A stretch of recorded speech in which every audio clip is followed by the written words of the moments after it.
Амансыздар урматтуу Супер ТВ каналыбыздын көрүүчүлөрү. Жалпы көрүүчүлөргө салам. Кезектеги биздин жан шериктерибиз студиябыздын коногу. Коноктору тагыраак Кыргыз Республикасынын эмгек сиңирген артисти Кутман Жолдошев агабыз үй бүлөсү менен келип турат. Ассалам алейкум. Алейкум ассалам. Соңуз жакшы. Амансызбы? Саламатсызбы? Соңуз жакшы. Жакшы, Кудай. Кептин башынан баштайлы. Кептин башында болсун бир ай мурун байланышканбыз. Анан негизи бир канча убакыт мурун эле бул маек чыгыш керек болчу, бирок тилекке каршы чыкпай калды. Себеп байкем спортко жакындыгынан го деме байке. Биринчи тиштен баштайлы да анан ишке өтөлү. Баштайлы. Сүйлөшкөндөй эле. Эмне болду байке? Тишим сынып калды дедиңиз. Мен жумасына бир жолу балдар менен футбол ойнойбуз залда. Анан өткөндө ошо балдар турнир уюштуруп, анан ошол жерде эми баягы оюнга кызыкканда эчтекени сезбей каласың да. Бир өзүмдөн эки келген чоң бир көйлөмдүү бала менен сүзүп кетип анан маңдай тишим сынып калды да.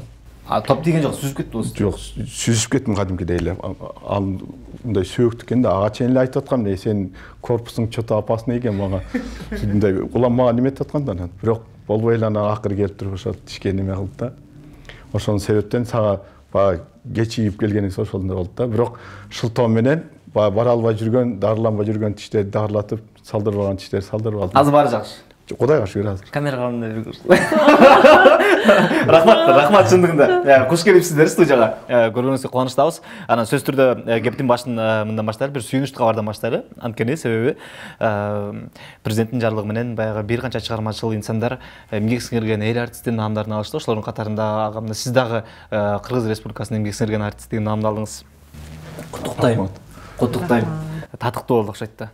Өзүңүз да бир аябай кубандыңыз окшойт да. Бир үй бүлөлүк бир майрам болду окшойт да. Сонда, аябай сонун майрамда. Эми Аябай кубанып. бул биз үй бүлөбүз менен жеке үй бүлөбүз менен эле эмес, менин угармандарым, менин күйөрмандарым кошулуп эле бул көптөн бери күтүп жүргөн нерсе болчу. Эми баягы Кудайдын буйругу, жакшылыктын эрте кечи жок дегендей, ошол былтыр ошол эгемендүүлүктүн 30 жылдыгына карата ошол жакшы наамга жеттим. Кудайга шүгүр.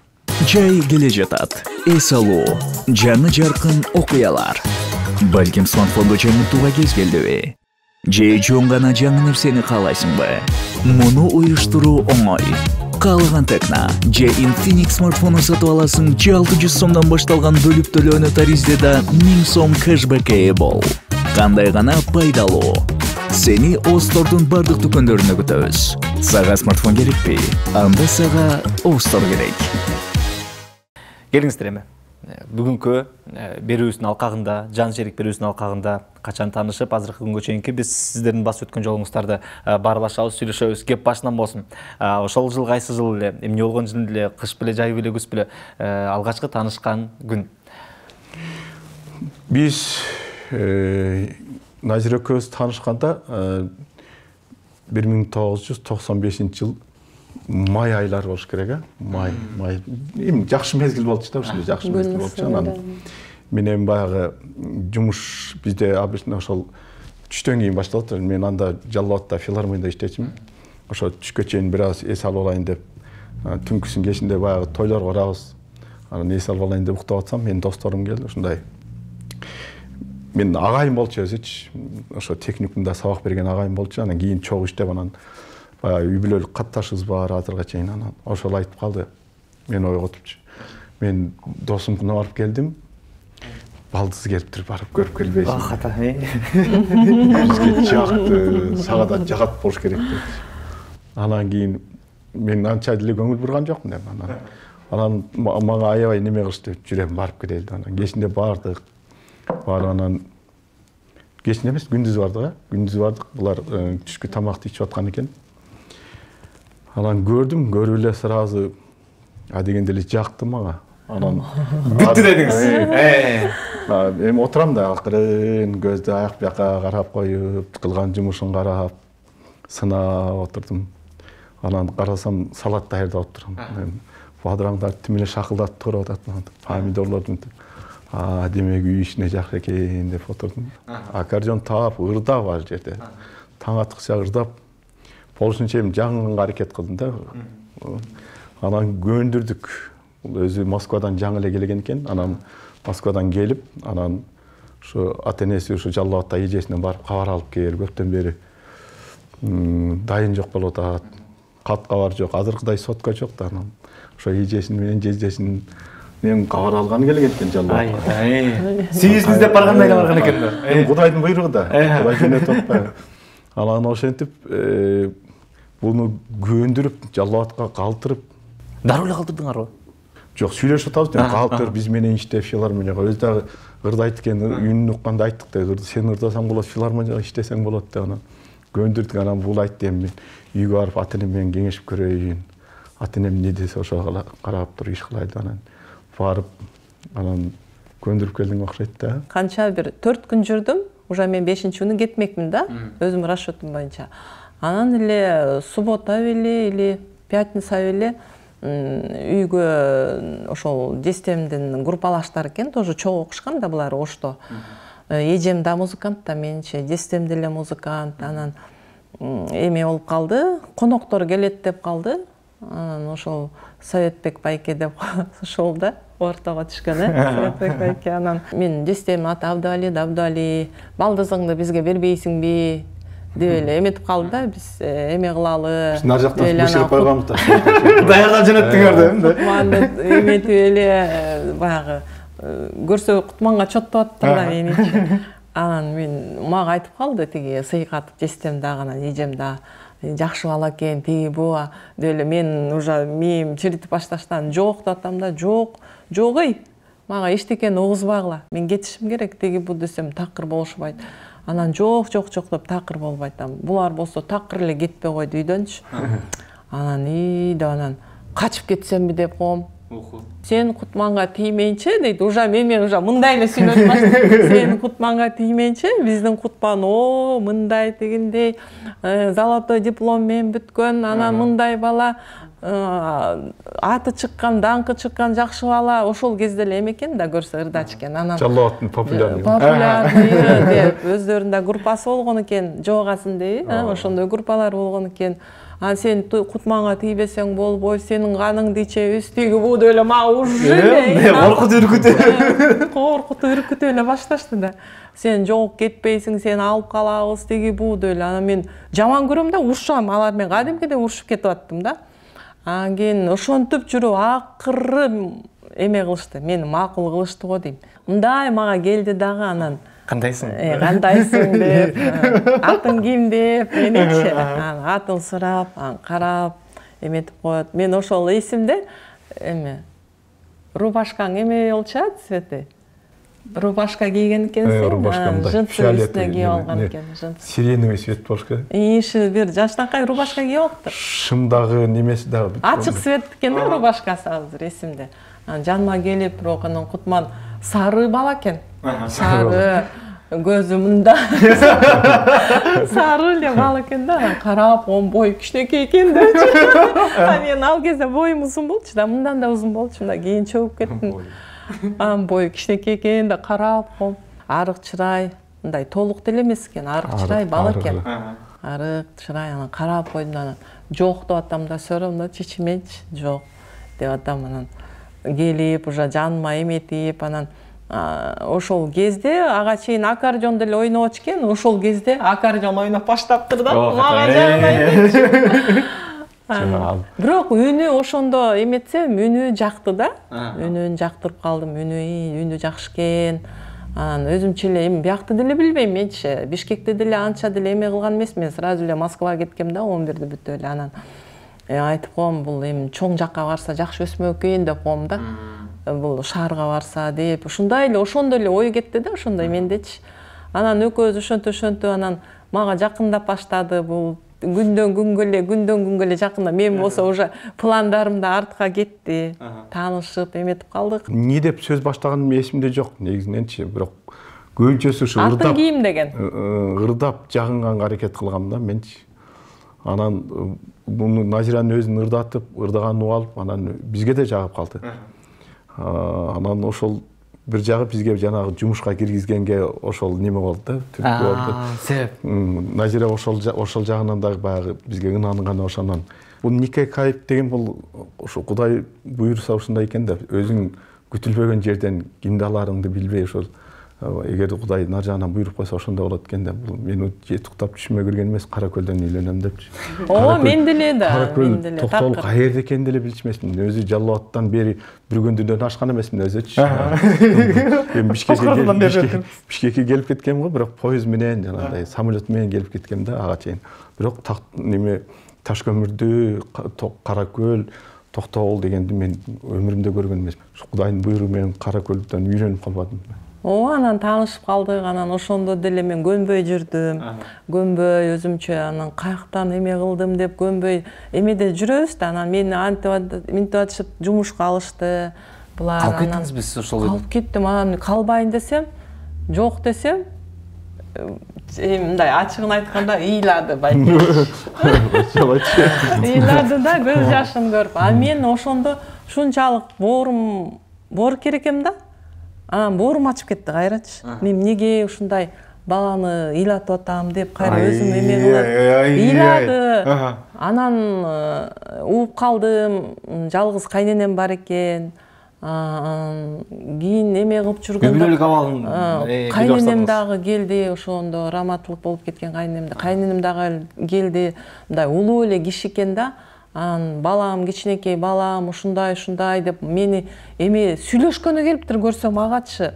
Мен балам ушундай жалгы эме тиги эң кичинекей балам, анан ушундай сен да жактың, балама жагыптырсың, кагылайын, бизге ушундай кел, бүлө бол деп аябай мен колумду сураганы келиптир көрсө кайненемчи. Ошонткөндө анан ыйлады ал киши дагычы. Анан каары киши ыйлаганда такыр эле эме жылбай калдым ужучу. Мен да өзү да кары адамдарга жаккым да негизиненчи. Анан ошо кайненем да жакшын кой, аксакал баш мен айылдан келип атат деп анан ошо боор ачып эле эме кылып, анан баягы эмем болчумун дейм. Мындай мени Кудай таала эме кылды го дейм. Кой кал, ушунча сыздаты кийин жакшы болбойт деди го дейм. Анан мейли деп эле эме кылып, анан ошого макул болуп калдым, анан калып калдым. Канча сүйлөштүңүздөр? Анан биз аз эле убакытта сүйлөштүк да, аз эле убакыт эле болду да. Көп жактан болуп кетти да, мен жакачы. Көп кишилер эме болду да. Бизде мындай болуп калды да, ошол кезде күндө майрам, күндө той болуп кетти. Эптеп эле бир майрам кылыш керек да, ушуну. Назираны эптеп эле чакырып эле ушуну. Көрсө ошондо.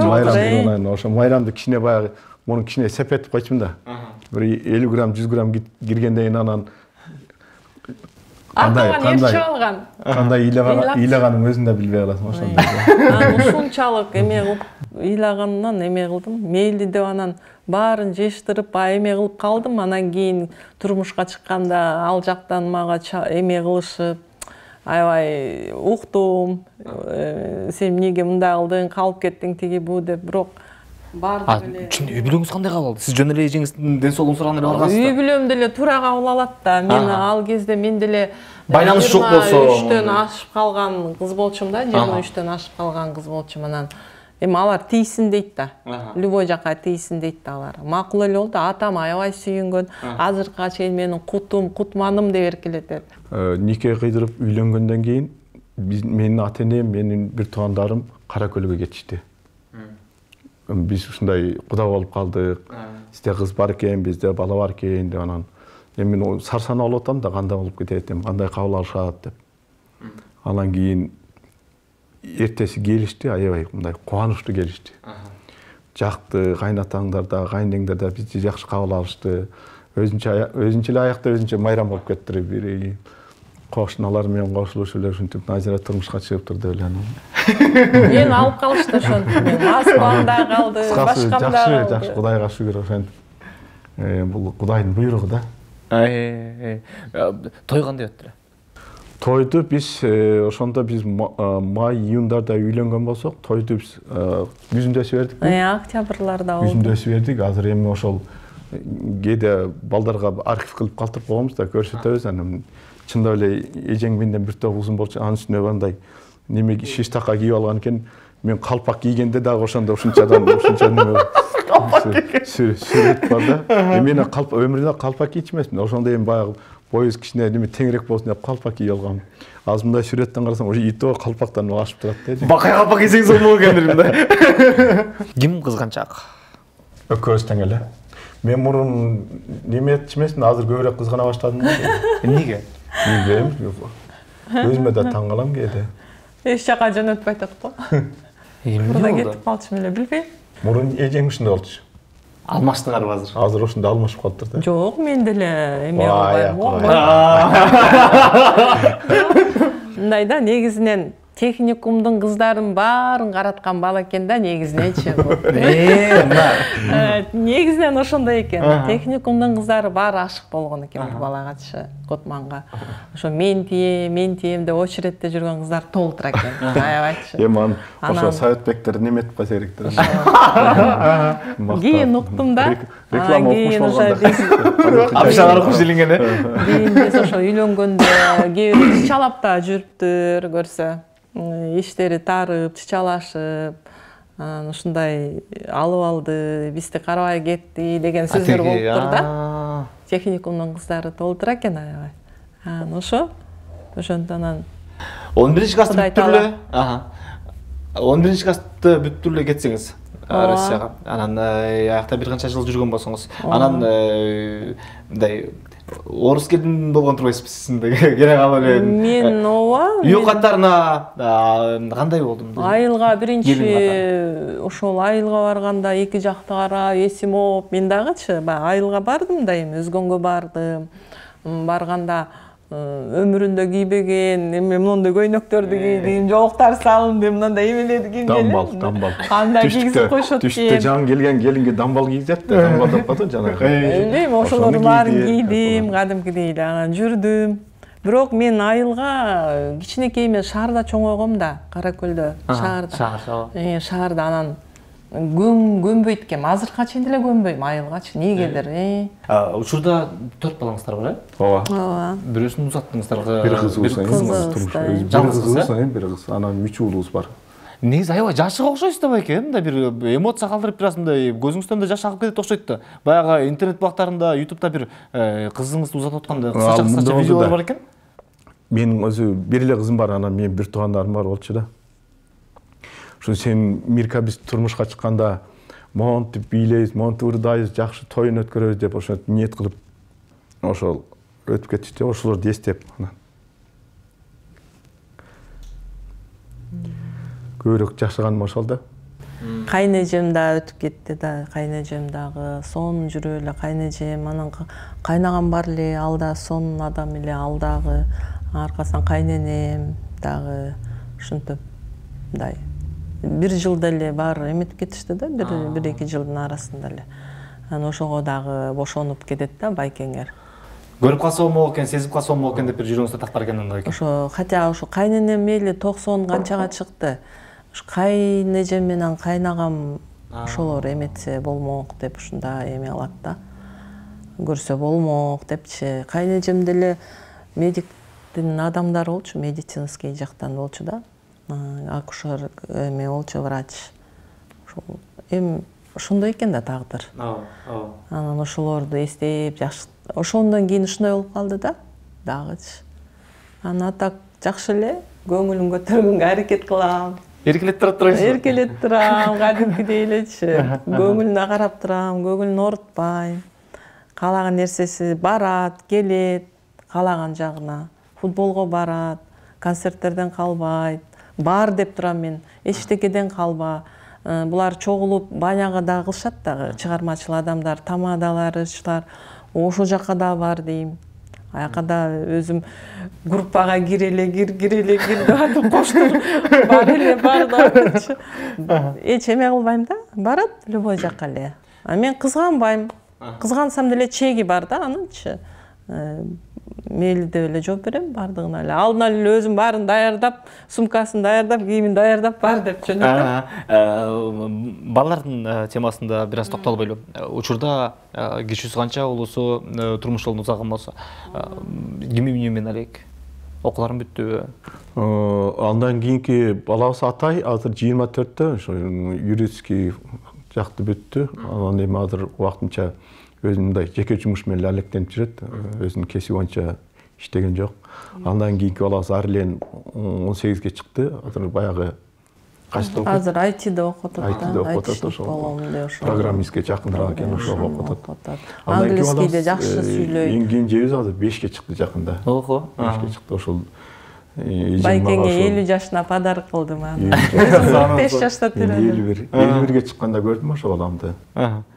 Айырмашылык болот экенби? Ооба. Ошол мисалы 30 жашыңызда балалуу болгон менен, 31 жашыңызда балалуу болгон менен, азыр мындай 50 жашта балалуу экөөнүн бала кароо, бала тарбиялоо, аны сүйүү, аны эркелетүү экөөнүн айырмасы болот экенби? Өтө чоң. Мисалы үчүн мен мурунку балдарым кантип чоңоюп калганын деле билбейм. Чын. Мен баягы жумушка кетип, келип жүрүп анан эжең үйдө өзү тарбиялап чоңойтты да. Ал бул балам менен мен чоңойдум да. Кандай ушу кичинекейинен ушу экөөбүз тең бактык да. Мындайча айтканда, себеби баягы жаш өткөндөн кийин баягы төрөгөнгө да бир аз баягы кооп турар экен да, врачтар да эскертип айтты, эмче жашың келип калды, бирок өзүң ойлонуп көр. Бирок Кудайдын бергени экен, эми баягы кандай болсо дагы төрөп алсаң жакшы болот. Деп анан кийин экөөбүз кеңештик, кандай кылабыз деп. Мен айттым, төрө. Эгер кыйналам, баккандан кыйналам, жерин аркы берки десең, мен багышам деп ошондо эле айттым. Сен кандай карасаң, мен да ошондой карайм. Бирок ошентип экөөбүз чоңойттук. Эмиз өлө берсең болду дедиңиз. Ушу баягы сүтүм гана жок болду, же болбосо мен Кудайым берем десе берет экен да. Мен деле ойлогон эмесмин 45 жашта төрөйм депчи. Анан Кудайым берди да. Эмне үчүн чыгармачылыкка жакындыгы жок балдардын? Мен эми жакшы эле аракет кылдым балдарымдачы. Музыкалык мектепке бергенге аракет кылдым, эч ким көнгөн жок. Студияларга окутканга аракет кылдым, көнгөн жок. Бирок азыр өкүнүшөт. Атай айтат да. Атай негизинен мындай да, балдарым үнү бар да, голостору жакшы. Негизиненчи голостору бар. Балам ошол улуу балам Атай гитара чертет, ырдайт үйдө делечи. Берки экинчи Арлен деген балам, ал эме орусча ырларды эме кылат, анан көбүнчө англисче эме кылат да, болчу. Англисче кадимкидей эле. Биз кыргызча сүйлөйбүз, ошентип эле сүйлөйт да, англискийде окусун бүткөн. Ал мындай өтө деле эме эмес, аралашпайт. Бирок сүрөттү жакшы тартат. Анан кызымды, Миранданы мен ойлочумун да, акробатка берчимин кичинекейинде, анан бийчи кылайын десем, Байкең эле болбой койду да, такыр. Жок деп элечи. Кыз кишиге болбойт деп элечи. Жол болсо бийчилерге берейин дегем ошол кыз. Мен себеби бийчилер менен көбүштөшүп калдым да, булардын жумушу аябай түйшүктүү да. Анан жок деле болбой койду, ошойдон байкуш барбай деле калды ал. Мен кызым ушундай келечекте кыйналбашын каалаган жокмун да. Ама кичинекей балам Элханчик өкөөсүн тийип байкап каласыз да, ырдайт, ырдайт. Туруп монун бийлеп коет анан. Мындай кылыктары бүт эле өзү да копия өзү. Копия өзү. Ушунча окшошпу деле мен таң калып берем. Копия, кол пальчиктерине чейин окшош да. Небере жатасыздарбы? Небере пока жок. Азырынча жаштар азыркы жашта шашылбайт экен да. Азыр ушул Москвада жүрүшөт, эл катары Москвага кетип калышкан, анан айтсак кийин дейт, а мейли деп эле. Кийин деп эле азыр Москвада жүрүшөт. Буйрса болот. Буйрса. Чындыгында аман эсен болсун. Унутпасын. Ооба, айрыкча кичинекейиңерди мындай азыр сүрөттөп берсеңер, бир жүзүңөргө жылмайып келип, мындай бир өзүңчө бир мындай кубанычты айтып бергениңерди көрдүк да, мындай аман болсун, өмүрү менен берген болсун чындыгында. Жумуш кайсы жакта иштейсиз? Мен азыр ошо жеке эле мындай. Тордойдо канча контейнериңиз бар? Жок, Тордойдо эмес. Азыр мен ден соолук туура тамактануу эмесине өтүп кеткем, ошол жакта иштеп атам. Туура тамактануу, мына Байкеңерди жакшы кылып койдум, жашартып койдум, ошол.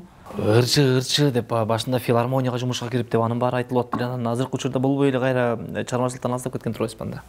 Мен ооба алыстадым, бирок ырдап турам анча-мынча. Келиңиз. Аккордеон менен ырдайбыз, Сурансак болобу? Дуэт ырдайлы. Сүйүү темасында бир ырдап берели. Эле. Канекей эжебиздин, Канекей Эралиева эжебиздин ырдалып бүтпөйт махаббат. Келиңиздер. Ыймандан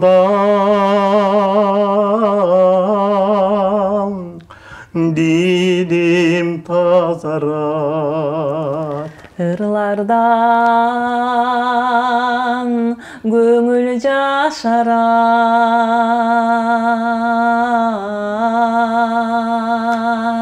ыр менен ой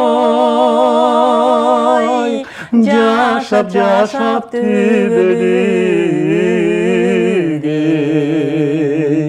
ырдалып ай бүтпөйт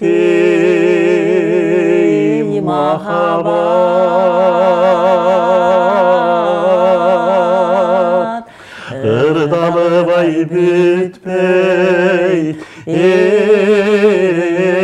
махаббат. Gün etip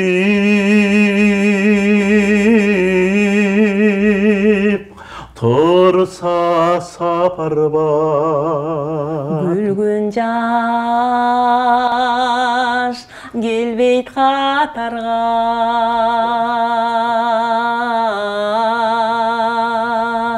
Gül azık oy bolup olup ömürgö. Gül boydan ay galati mahabat.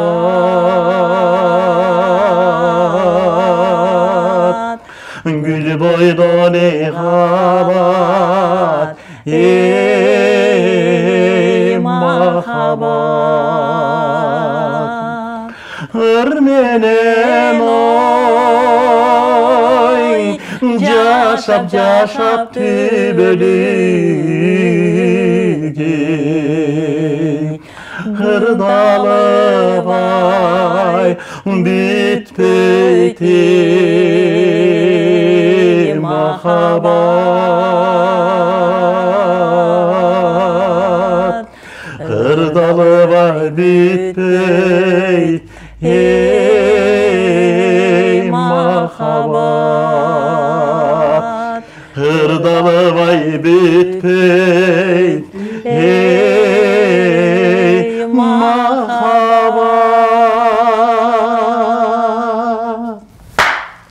Сонун. Ушундай.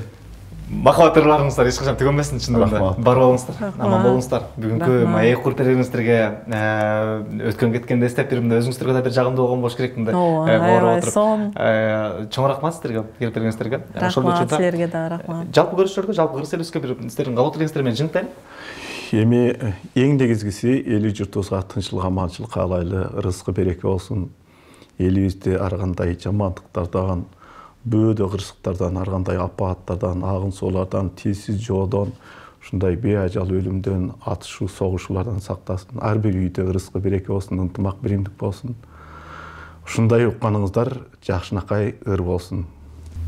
Сонун керемет. Кыргыз элинде тынччылык болсун, жакшылыктар болсун деп тилек кылабыз, Аллахтан суранабыз. Баарыңыздарга ден соолук каалайбыз. Чыгарма ошол биздин күйөрмандарга, Кутмандын күйөрмандарына аманчылык, тынччылык каалайбыз. Силерге да чоң рахмат. Өтө кубанычта болдук.